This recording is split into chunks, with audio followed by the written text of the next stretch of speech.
من يهده الله فلا مضل له ومن يضلل فلا هادي له وأشهد أن لا إله إلا الله وحده لا شريك له وأشهد أن محمدا عبده ورسوله يا أيها الذين آمنوا اتقوا الله حق تقاته ولا تموتن إلا وأنتم مسلمون يا أيها الناس اتقوا ربكم الذي خلقكم من نفس واحدة وخلق منها زوجها وبث منهما رجالا كثيرا ونساء واتقوا الله الذي تساءلون به والأرحام إن الله كان عليكم رقيبا يا أيها الذين آمنوا اتقوا الله وقولوا قولا سديدا يصلح لكم أعمالكم ويغفر لكم ذنوبكم ومن يطع الله ورسوله فقد فاز فوزا عظيما أما بعد فإن أصدق الكلام كلام الله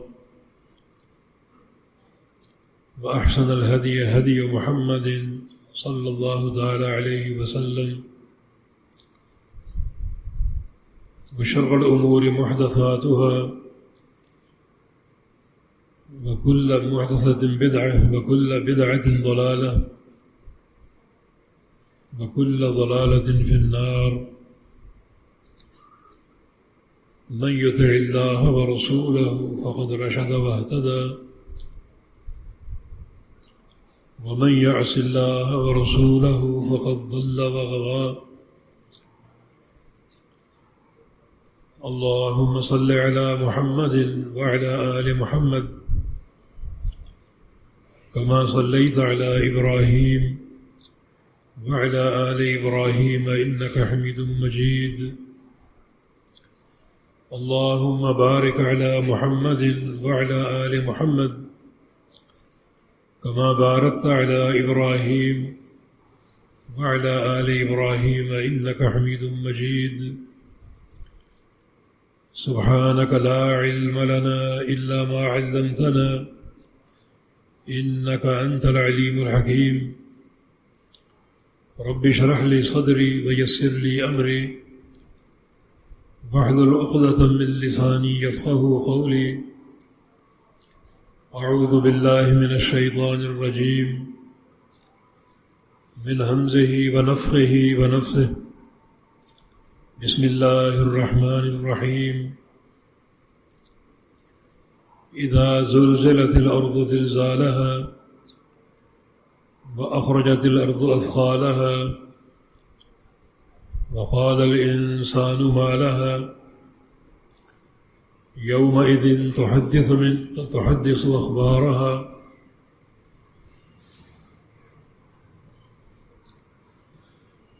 يومئذ يصدر الناس أشتاتا ليروا أعمالهم فمن يعمل مثقال ذرة خيرا يره ومن يعمل مثقال ذرة شرا يره.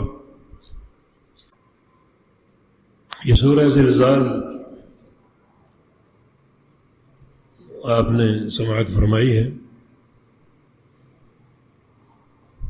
مدینہ منورہ میں یہ نازل ہوئی تھی. جس مجلس میں اس سورت کا نزول ہوا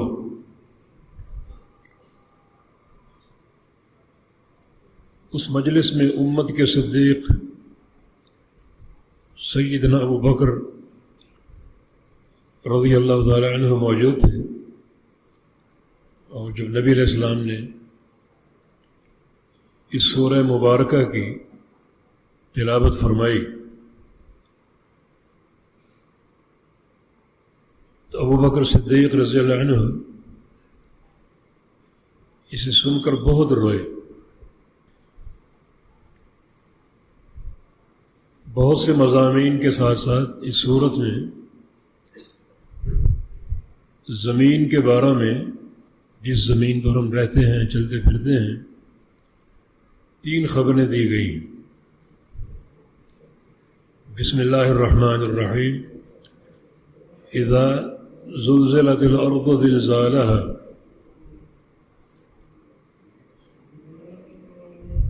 جب زمین کو ہلایا جائے گا، حرکت دی جائے گی، اور بڑی شدید حرکت. زلزلہ اس میں شدت اور تکرار کا معنی ہے، یعنی زمین کو سختی سے ہلایا جائے گا، حرکت دی جائے گی اور بار بار. یہ قیامت کا وقوع ہے.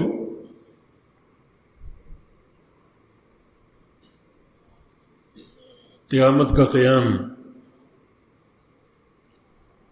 جس میں زمین میں زلزلہ، ارتعاش اور شدید حرکت پیدا کی جائے گی. عام زلزلے آتے ہیں، دنیا پریشان ہو جاتی ہے دو ایک جھٹکوں پر، لیکن قیامت کے وقوع پر یہ جھٹکے بڑی شدت سے اور بار بار محسوس ہوں گے.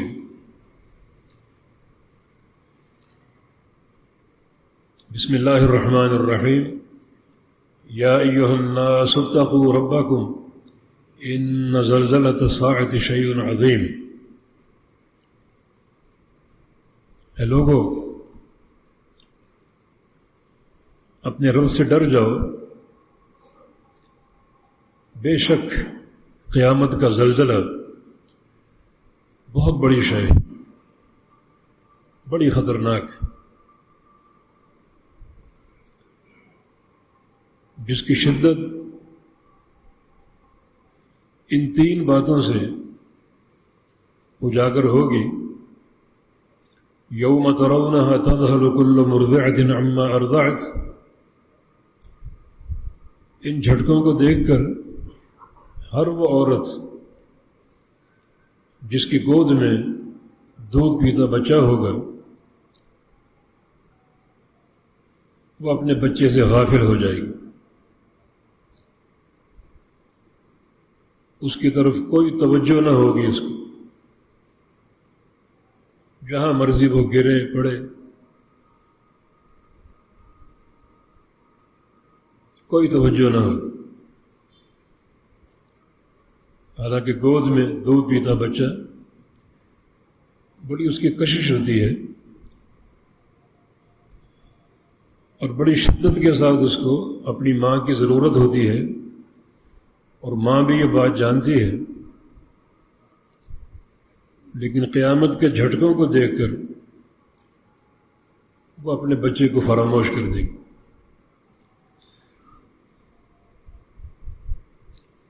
وَتَضَعُ كُلُّ ذَاتِ حَمْلٍ حَمْلَهَا.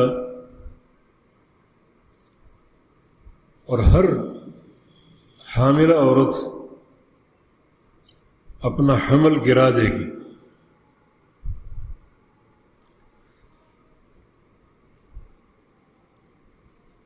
جو اس ہولناکی کو دیکھ کر اپنے بچے کو جنم دے دے گی.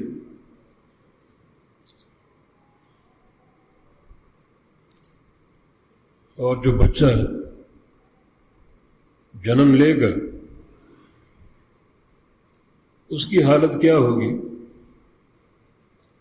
کیف تتقون ان کفرتم یوما یجعل الولدان شیبا. اس دن کی شدت سے کیسے بچ سکو گے جس دن کی ہولناکی کو دیکھ کر دودھ پیتا بچہ بھی شدت غم سے بوڑھا ہو جائے گا.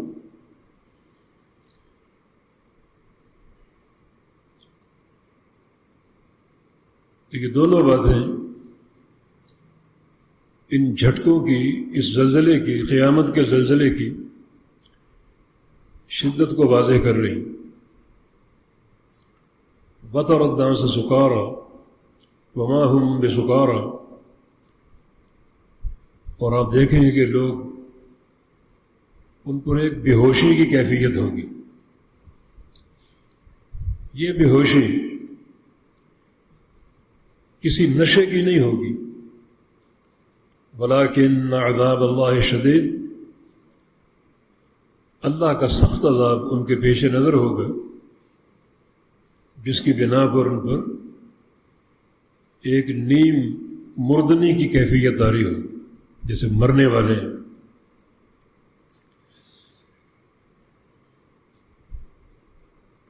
تو اس زلزلے کی خبر ہے سورہ زلزال میں، اذا زلزلت الارض زلزالها، اور دنیا اس زلزلے کا مشاہدہ کرے گی. عام زلزلے آتے ہیں، 2-4 جھٹکے لگتے ہیں اور کثرت سے ہلاکتیں ہوتی ہیں، لوگوں پر ایک ہیبت اور خوف طاری ہوتا ہے. لیکن یہ قیامت کے جھٹکے بڑے شدید ہوں گے،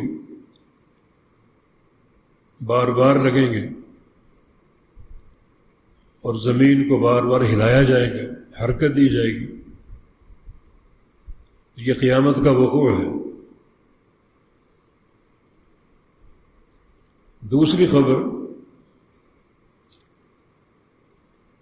وَأَخْرَجَتِ الْأَرْضُ أَثْقَالَهَا، زمین نکال دے گی باہر اپنا بوجھ یا اپنی امانتیں. ثقل بھاری امانتوں کو بھی بولا جاتا ہے، جیسے نبی علیہ السلام کی حدیث ہے، ترکت فیکم ثقلین، کہ میں تمہارے بیچ 2 بڑی بوجھل امانتیں چھوڑے جا رہا ہوں. تو اثقال، جو بوجھل امانتیں زمین کو سونپی گئیں، انہیں نکال دے گی. یہ امانتیں 2 ہیں. ایک وہ میتیں جو زمین میں دفن کی گئیں، قیامت کے وقوع پر زمین ان میتوں کو باہر نکال دے گی. اور دوسرا اس کا معنی، جو زمین کے اندر خزانے پوشیدہ ہیں، جن خزانوں تک دنیا پہنچ ہی نہیں سکی، اپنی تمام تر ترقی کے باوجود، سائنسی آلات کے باوجود، اپنے آپ کو بڑے بڑے فن خاں اور ترم خان سمجھنے والے ان خزانوں تک پہنچ ہی نہیں سکی. زمین وہ بھی اگل دے گی. جیسے بڑے بڑے گارڈر ہوتے ہیں، اس طرح سونا ہوگا، جواہرات ہوں گے، اور دنیا دیکھے گی، ان خزانوں کو دیکھے گی. مگر جو قیامت کا وقوع ہے اور اس کی دہشت ہے،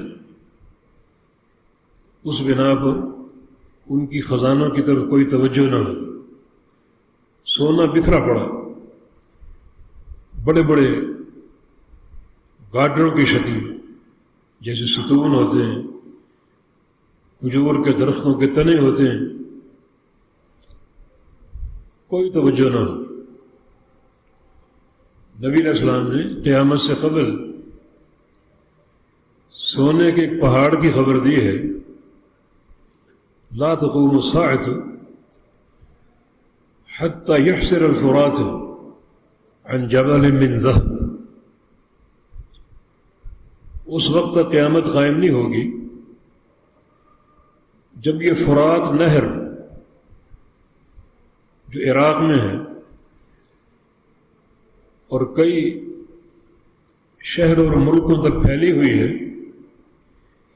یہ سرک نہ جائے سونے کے ایک پہاڑ سے. اس کے پانی کا رخ اچانک تبدیل ہوگا اور جہاں بڑی پانی کی گہرائی ہوگی وہ جگہ پانی سے خالی ہو جائے گی، اور اچانک وہاں ایک پہاڑ نمودار ہوگا سونے کے، بہت بڑا پہاڑ۔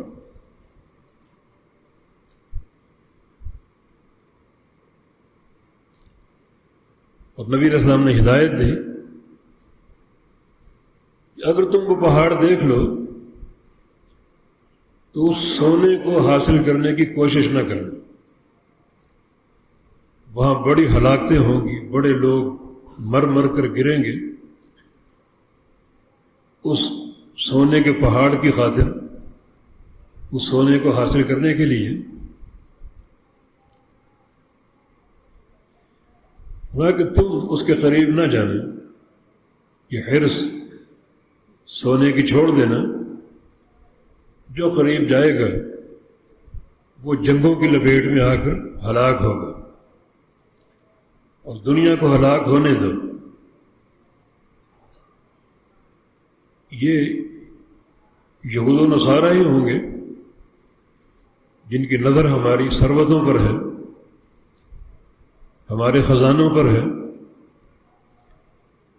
ہماری معادن کی طرف، پیٹرول کی طرف، اور جو بھی مال و اسباب اللہ نے مسلمانوں کو عطا فرمائے ہیں ان کی طرف وہ کتوں کی نظروں سے دیکھتے ہیں، ان کو آپس میں لڑنے اور مرنے دینا۔ بڑی وہاں لاشیں گریں، اور یہ پہاڑ کا نمودار ہونا سرزمین عراق سے، یہ قرب قیامت کی نشانی۔ لیکن جب قیامت کا وقوع ہوگا اور زلزلے آئیں گے تو زمین اپنے سارے خزانے اگل دے گی، ساری امانتیں باہر نکال دے گی۔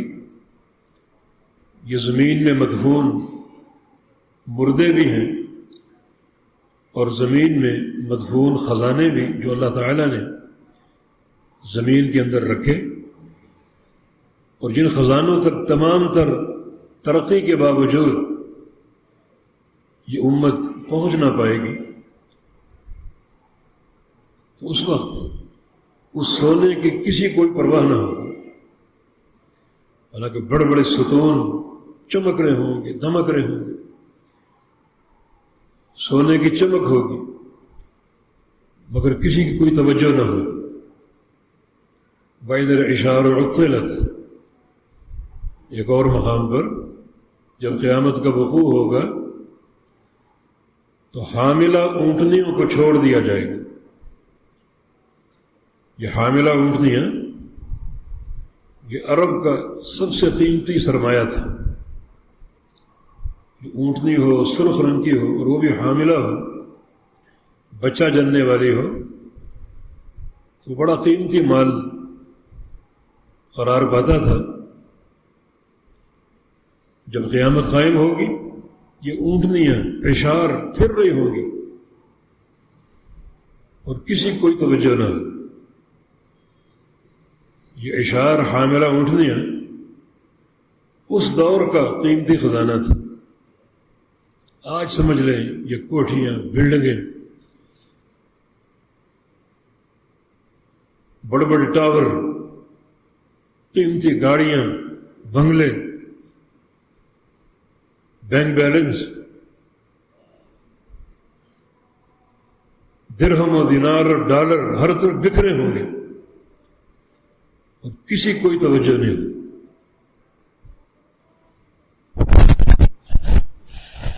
قیامت کا وقوع اور قیامت کا چہرہ یہ لوگ دیکھ چکے ہیں۔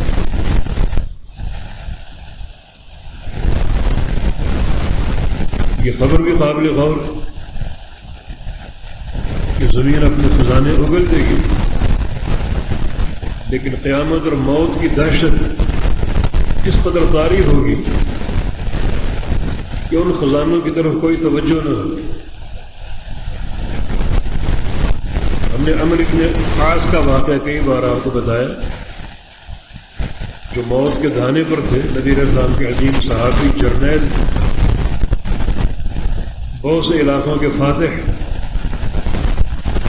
مرض الموت میں بلکہ سکرات الموت طاری ہیں، بہت بڑے تاجر تھے، تو ان کی تجارت کا مال لایا گیا، ایک نفع، ایک صندوق جو سونے سے بھرا ہوا تھا، سونے کے سکوں سے، یہ آپ کا فلاں تجارت کا پرافٹ، تو اس کو قبول کرنے سے انکار کر دیا، کہا کہ میرے بیٹے کو دے دو، بیٹا عبداللہ بن عمر۔ بیٹے نے کہا کہ ابا جان مجھے اس کی کوئی حاجت نہیں ہے،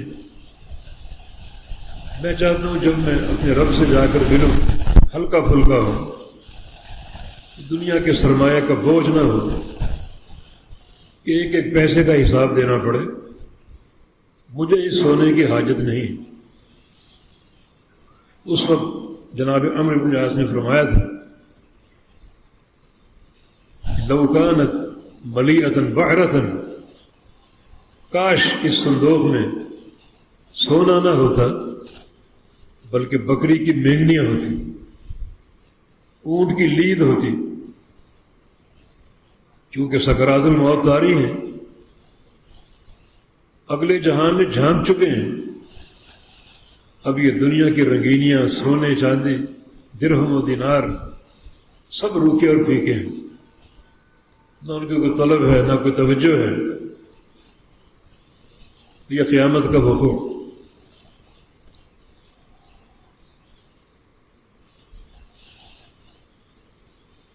وقال الانسان ما لها، انسان شدت خوف سے کہے گا یہ زمین کو کیا ہو گیا، یہ جھٹکے اور یہ حرکتیں، یہ ارتعاش اور زمین کا پھٹ جانا اور سربتوں کا نکل آنا، کیا ہو گیا زمین؟ یہ انسان کے الفاظ اس کے خوف کی شدت کی بنا پر ہوتا ہے۔ تیسری خبر یومئذ تحدث اخبارها، اس دن یہ زمین اپنی خبریں بھی ظاہر کر دے گی اور کھول دے گی، جو زمین کے اندر پوشیدہ راز ہیں وہ زمین سارے بیان کر دے گی۔ یہ راز کیا ہے؟ ہر انسان کی، حضرت انسان نے جو کچھ کیا ہے زمین کی پشت پر کھڑے ہو کر کیا، نیکی ہو یا برائی ہو، زمین ہر بندے کے ہر راز سے آگاہ ہے، بندے کی ہر حرکت کا مشاہدہ کرتی ہے، پوری طرح ہر انسان کی رازدان ہے۔ تو قیامت کے وقوع پر زمین تمام راز اگل دے گی، بیان کر دے گی، اور کوئی راز چھوڑے گی نہیں، کیونکہ آگے کیا ہے؟ بِأَنَّ رَبَّكَ أَوْحَىٰ لَهَا، زمین تمام خبریں دے گی کیونکہ تیرے رب کا زمین کو آرڈر ہوگا کہ ہر خبر کھول دو، ہر خبر بیان کر دو، کوئی بات چھپانی نہیں ہے، کوئی راز سینے میں نہیں رکھنا، ہر راز کو اگل دو، ہر خبر دے دو۔ تو پھر زمین کیسے کسی خبر کو چھپا سکے گی؟ یہ موقف بڑا خطرناک ہے، جب یہ زمین ہمارے ہر خیر اور شر کی گواہی دے گی۔ یہ اللہ کا فضل کہ اس نے ہمیں یہ خبر دے دی۔ اب یہ لمحہ فکریہ ہمارے لیے ہے کہ ہم زمین کو کیسی امانتیں دیں، کیسے راز زمین کے سینے میں ڈالیں، کیونکہ ہر راز برآمد ہوگا، ہر راز باہر آئے گا۔ یہ بات ہم نے سن لی،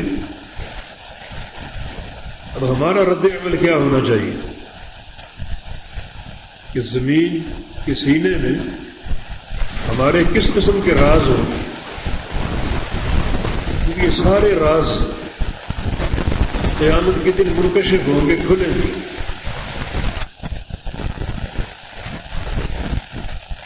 اور پوری دنیا کے سامنے کھلیں گے، انسان ہوں، جن ہوں، فرشتے ہوں، علی مشہد الخلائق، ساری مخلوقات کے سامنے یہ راز زمین سے برآمد ہو۔ آج اگر کوئی بھرم ہے کسی کا، اس دن ٹوٹ جائے گا۔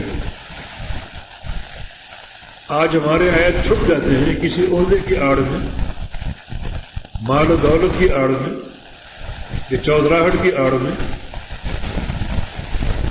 اس روز ایسا کچھ نہیں ہوگا، اور پوری دنیا کے سامنے یہ بھرم کھلیں گے، فلاں شخص کا یہ کردار، فلاں کا یہ کردار۔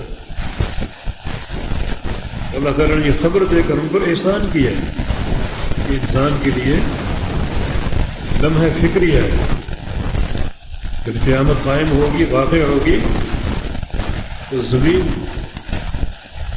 جو ہر بندے کے ہر راز کو جانتی ہے، کیونکہ سارے کام زمین کی پشت پر ہوئے، تمام راز اگل دے گی اور کوئی خبر چھپائے گی نہیں، کیونکہ بِأَنَّ رَبَّكَ أَوْحَىٰ لَهَا، تیرے پروردگار نے زمین کو آرڈر کر دیا، ہر شخص کی ہر بات کو بتاؤ، ہر بات کو عیاں کر دو، ظاہر کر دو۔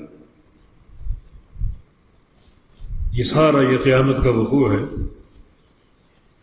ان سارے مشاہد کا ہم کو سامنا کرنا پڑے گا۔ یہ کیسے یہ قابل برداشت ہے؟ جب زمین میں ارتعاش آئے گا، زلزلے آئیں گے، جھنجھوڑی جائے گی، زمین ہلائی جائے گی،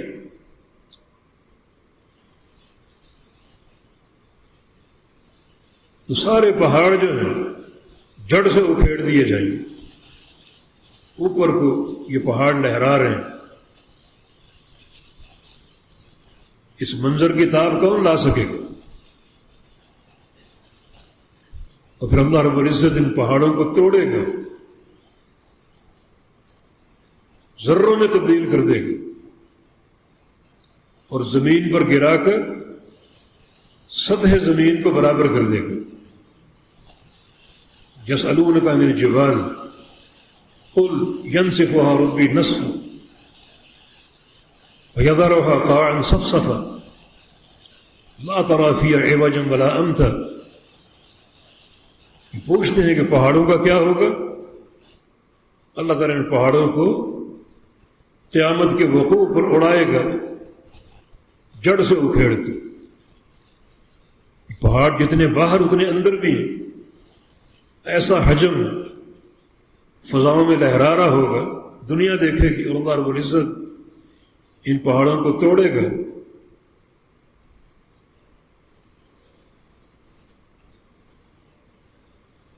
اور ذرے بنائے گا، خاک میں تبدیل کر دے گا، اور زمین پر گرا کر سطح زمین کو برابر کر دے گا۔ یہ زمین ایک چٹیل میدان ہوگی، ساری عمارتیں، بڑی بڑی بلڈنگیں زمین بوز ہو جائیں گی،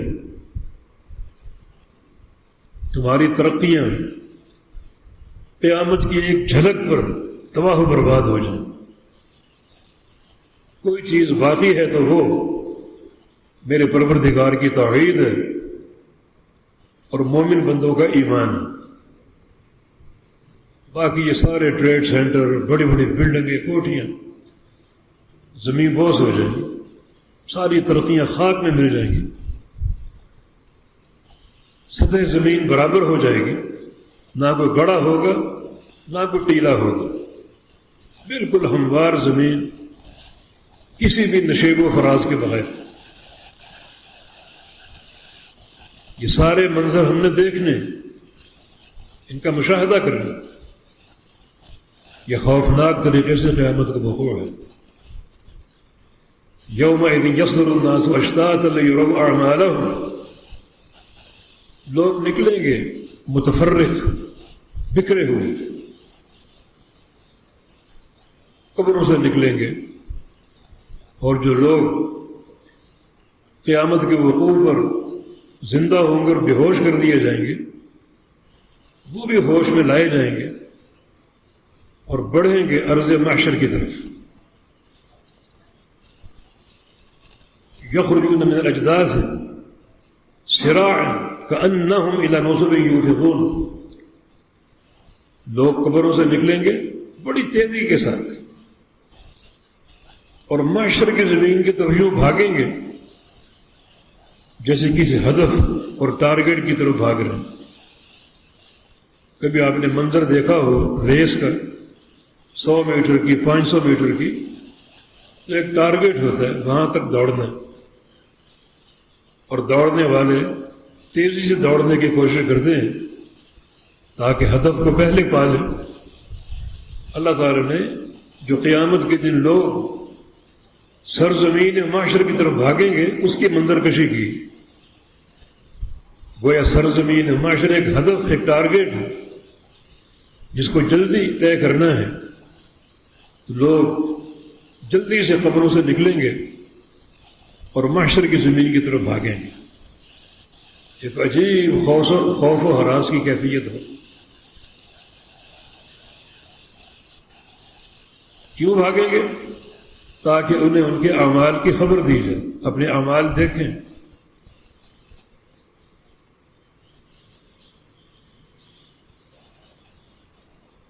جو عمل دنیا میں کر رکھے ہیں وہ سب دیکھنے ہوں گے، سب کا مشاہدہ کرنا ہوگا۔ وجدوا ما عملوا حاضرا، ہر بندے نے جو عمل کیا ہے وہ اپنے سامنے پائے گا۔ ہر بندہ ہر عمل کو دیکھے گا۔ اللہ رب العزت حساب و کتاب لینے والا، کسی چیز کو بھولے گا نہیں۔ بندوں کی ایک ایک حرکت اللہ تعالیٰ کو یاد ہے اور اللہ حساب لے گا۔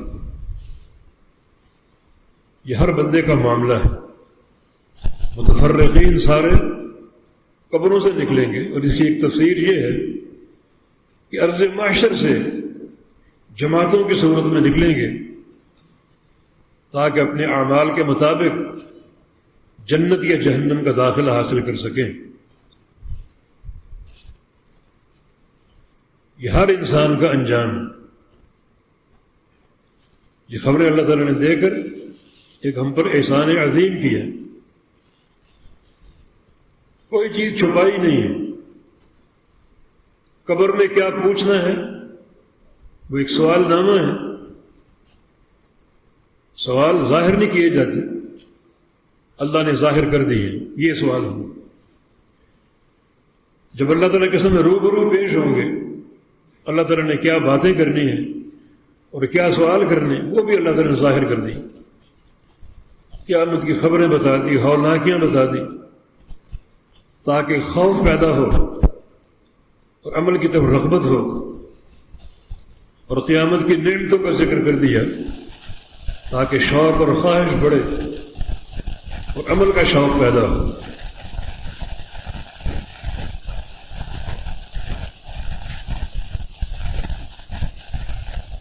اور آخر میں اللہ رب العزت نے دونوں قسم کی جماعتوں کے بارے میں خبر دی، وَمَنْ يَعْمَلْ مِثْقَالَ ذَرَّةٍ خَيْرًا يَرَهُ وَمَنْ يَعْمَلْ مِثْقَالَ ذَرَّةٍ شَرًّا يَرَهُ۔ جس شخص نے ایک ذرے کے برابر، ذرے کے دو معنی ہیں، ایک چھوٹی چیونٹی جو سب سے چھوٹی چیونٹی ہوتی ہے اسے لغت عرب میں ذرہ کہا جاتا ہے، یا ذرہ کا معنی ایک ایسی شے جو اتنی چھوٹی ہوتی ہے کہ اس سے چھوٹی کوئی چیز نہ ہو، وہ ذرہ کہلاتا ہے۔ اس ذرے کے برابر کسی نے کوئی خیر کا عمل کیا ہے اسے دیکھے گا اپنے سامنے، اور اسی ذرے کی مقدار میں اگر کسی نے شر کا عمل کی، برائی کی ہے، اسے وہ دیکھے گا اپنے سامنے۔ کوئی چیز پوشیدہ نہ ہوگی، مخفی نہ ہوگی۔ ذرے کے برابر نیکی بھی دیکھے گا اور ذرے کے برابر برائی بھی دیکھے گا، اور کوئی چیز چھپے گی نہیں۔ اس کی تفسیر ایک حدیث سے اور زیادہ واضح ہوگی۔ ایک بار نبی علیہ السلام نے ایک مجلس میں گھوڑے کا ذکر کیا۔ گھوڑا ایک بڑی باعث برکت چیز ہے۔ بالخصوص جہاد کے میدانوں میں گھوڑوں کا ایک کردار ہے۔ اس ترقی یافتہ دور میں بھی بعض مرحلے ایسے آتے ہیں کہ ہماری سائنسی ایجادات فیل ہو جاتی ہیں اور وہاں گھوڑے کام آتے ہیں۔ نبی علیہ السلام کا فرمان برحق ہے، الخیل معقود فی نواسی الخیر الی یوم القیامہ۔ گھوڑوں کی پیشانیوں میں قیامت تک کے لیے خیر لکھ دی گئی۔ یہ خیر کا معاملہ گھوڑوں کا قیامت تک جاری رہے گا۔ تو آپ نے گھوڑوں کی 3 قسمیں بیان کی۔ ایک گھوڑا وہ ہے جس کو ایک بندہ خریدتا ہے، پالتا ہے، کھلاتا پلاتا ہے بڑے شوق سے، تاکہ جب وقت آئے تو اس کی پشت پر سوار ہو کر اللہ کی راہ میں جہاد کروں۔ تھوڑا کہ یہ گھوڑا خیر ہی خیر ہے، ایسی خیر ہے، اس کی پشت پر بیٹھنا بھی خیر ہے، جہاد کرنا بھی خیر ہے، اور جب جہاد رکا ہو تو گھوڑے کو کھلانا بھی خیر ہے، پلانا بھی خیر ہے۔ جتنا چارہ کھلائے گا وہ چارہ قیامت کے دن اللہ کے میزان میں تولا جائے گا نیکیوں کے پلڑے۔ جتنا پانی پلائے گا وہ پانی بھی تولا جائے گا، اور گھوڑے چارہ کھا کے جو لید کریں گے اور پانی پی کے جو پیشاب کریں گے وہ دونوں بھی اللہ کے میزان میں تولے جائیں گے۔ ایسا خیر ہی خیر۔ اور ایک گھوڑا باعث ستر ہے، پردہ پوشی کا باعث، کہ ایک انسان خریدتا ہے، اس پر اپنا کاروبار کرتا ہے، بچوں کا پیٹ پال سکے۔ اور ایک گھوڑا بوجھ ہی بوجھ ہے، جیسے آج کل جوئے کے گھوڑے ہیں، ریس کے گھوڑے، جن پر بڑے بڑے کالے منہ والے لوگ سٹے اور جوئے لگاتے ہیں، یہ شر ہی شر ہے۔ تو جب پہلے گھوڑے کا ذکر کیا جو اجر کا باعث ہے، خیر ہی خیر ہے، تو ایک صحابی اٹھا اور کہا کہ یا رسول اللہ صلی اللہ علیہ وسلم، میرے پاس گھوڑا نہیں ہے، گدھا ہے، تو کیا گدھے کا بھی یہی حکم ہے؟ رسول اللہ صلی اللہ علیہ وسلم نے ارشاد فرمایا کہ گدھے کے بارے میں میری طرف اللہ کی طرف سے کوئی پیغام نہیں پہنچا، کوئی ہدایت نہیں پہنچی، میں نہیں جانتا۔ گھوڑے کے بارے میں جو باتیں کی ہیں یہ اللہ کی وحی سے معلوم ہوئی، لیکن گدھوں کے بارے میں کوئی وحی مجھ پر نہیں اتری۔ الا هذه الآیۃ الشاذۃ الفاذہ، ہاں یہ 2 آیتیں جو ہیں یہ اس بارے میں ان کا اطلاق ہو سکتا ہے، استعمال ہو سکتا ہے، یہی 2 آیتیں۔ فمن يعمل مثقال ذرة خيرا يره ومن يعمل مثقال ذرة شرا يره، کہ جو ذرے کے برابر خیر کرے گا وہ اس کو قیامت کے دن دیکھے گا، اور جو ذرے کے برابر شر کرے گا وہ بھی قیامت کے دن دیکھے گا۔ فرمایا کہ ان 2 آیتوں کا اطلاق گدھوں پر ہو سکتا ہے۔ گدھے کو آپ خریدتے ہیں، پالتے ہیں، اس کے ساتھ اگر خیر کا معاملہ کرو گے ایک ذرے کے برابر تو اللہ تعالیٰ کو سامنے لائے گا، اس کا اجر دے گا۔ اور گدھے کے بارے میں ایک ذرے کے برابر شر کا معاملہ کرو گے تو اللہ تعالیٰ گناہ کی صورت میں بلائے گا، اس کا گناہ دے گا، اس کا عذاب دے گا۔ ان 2 آیتوں کا اطلاق گدھوں پر ہو سکتا ہے کہ ذرے کے برابر نیکی بھی دیکھو گے اور ذرے کے برابر گناہ بھی دیکھو گے۔ اس نیکی کا تعلق گدھوں سے کیوں نہ ہو، گناہ کا تعلق گدھوں سے کیوں نہ ہو، حساب ہوگا قیامت کے دن۔ یہ خوفناک معاملہ۔ ہم گدھے کو حقیر سمجھتے ہیں، گدھوں کے بارے میں قصے مشہور ہیں، لطیفے مشہور ہیں، گدھوں پر ظلم بھی ڈھاتے ہیں۔ قرآن میں گدھوں کی آواز کو بدترین آواز کہا گیا، تو سلوک بھی ایسا ہی کرتے ہیں، مگر آپ نے فرمایا کہ گدھوں کے ساتھ ایک ذرہ کے برابر برائی کرو گے تو اس کو گناہ کی صورت میں دیکھو گے، اور ایک ذرے کے برابر اچھائی کرو گے تو اس کو نیکی کی صورت میں دیکھو گے۔ تو اس سے ہٹ کر جو بندوں کے علائق ہیں اس میں کوئی ظلم برداشت کے قابل ہو سکتا ہے؟ گدھے کے ساتھ یہ تعلق جس کا حساب و کتاب ہوگا، جو انسانی رشتے ہیں، باپ کا تعلق بیٹوں سے، بیٹوں کا تعلق باپ سے، شوہر کا بیوی سے، بیوی کا شوہر سے، بھائیوں کا تعلق، بہنوں کا تعلق، پڑوسیوں کا تعلق، دوست و احباب کا تعلق، ان سارے علائق میں ذرے کے برابر خیر ہوگی تو اس کو نیکی کی صورت میں دیکھو گے، اور ذرے کے برابر شر ہوگا تو گناہ کی صورت میں دیکھو گے۔ اگر گدھے کے ساتھ سلوک قیامت کے دن سامنے آئے گا تو باقی رشتے تو بہت اعلیٰ عرفہ ہیں، ان کا حساب و کتاب کیوں نہ ہو؟ تو ان سارے تعلقات میں ایک اعتدال پیدا کرو اللہ تعالیٰ کے خوف کے بنا پر۔ یہ جو نبی علیہ السلام کی حدیث ہے، ان خیر و شر کی معرفت میں، ان دو آیتوں کی روشنی میں یہ حدیث بڑی قابل غور کہ کس طرح خیر و شر کے معاملے کو سامنے لایا جائے گا، اور خیر و شر کی حقیقت کیا ہے۔ گدھے کا سلوک بھی خیر و شر کے میزان میں تولا جائے گا، تو باقی پھر کیا باتیں رہ گئی، باقی معاملات کیا رہ گئے؟ تو بہت زیادہ یہ حدیث غور و فکر کی دعوت دیتی۔ اس حدیث کا آخری، اس سورہ مبارکہ کا آخری حصہ، فَمَن يَعْمَلْ مِثْقَالَ ذَرَّةٍ خَيْرًا يَرَهُ وَمَن يَعْمَلْ مِثْقَالَ ذَرَّةٍ شَرًّا يَرَهُ۔ ایک ذرہ کے برابر خیر کرو گے اس کو دیکھو گے، شر کرو گے اس کو دیکھو گے، نیکی اور گناہ کی صورت میں، جزا اور سزا کی صورت میں۔ تو بڑا یہ بھیانک معاملہ، بڑا قابل توجہ ہے اور غور و فکر کی دعوت دیتے ہیں۔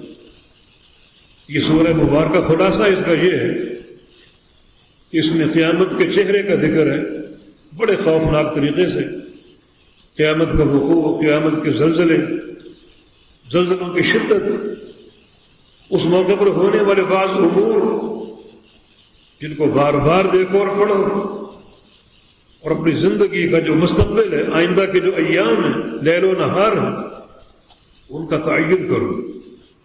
ہمیں کیسا ہونا چاہیے، کیسا بننا چاہیے، کس طرح ہم قیامت کے لیے تیار رہیں۔ یہ دن آنے والا ہے، ایک بندے کی موت ہی اس کے لیے قیامت ہے، حساب و کتاب شروع ہو جائے گا، اور جزا اور سزا کا معاملہ اس کا آغاز ہو جائے گا۔ یہ ساری چیزیں بڑی غور و فکر کی دعوت دیتی ہیں۔ اللہ پاک ہمیں غور و فکر کی توفیق دے، اللہ ہمیں اصلاح احوال کی توفیق دے۔ یا اللہ ہمارے اندر قیامت کی استعداد پیدا فرما دے۔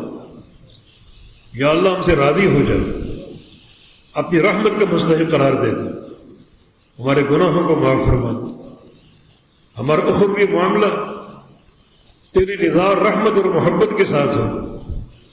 یا اللہ اپنی توحید، اپنے پیارے پیغمبر کی سنت ہمارے ظاہر و باطن میں پیوست کر دے، ہر سانس میں توحید ہو، ہر سانس میں تیرے پیغمبر کی سنت ہو، تیری اور تیرے حبیب کی محبت ہو۔ یقین یہی چیزیں کامیابی کا توشہ ہے اور آخرت کی فلاح کا ذخیرہ ہے۔ بالتوفیق بإذن اللہ تعالی اقول قولی هذا واستغفر اللہ لی ولکم وآخر دعوانا الحمد للہ رب العالمین۔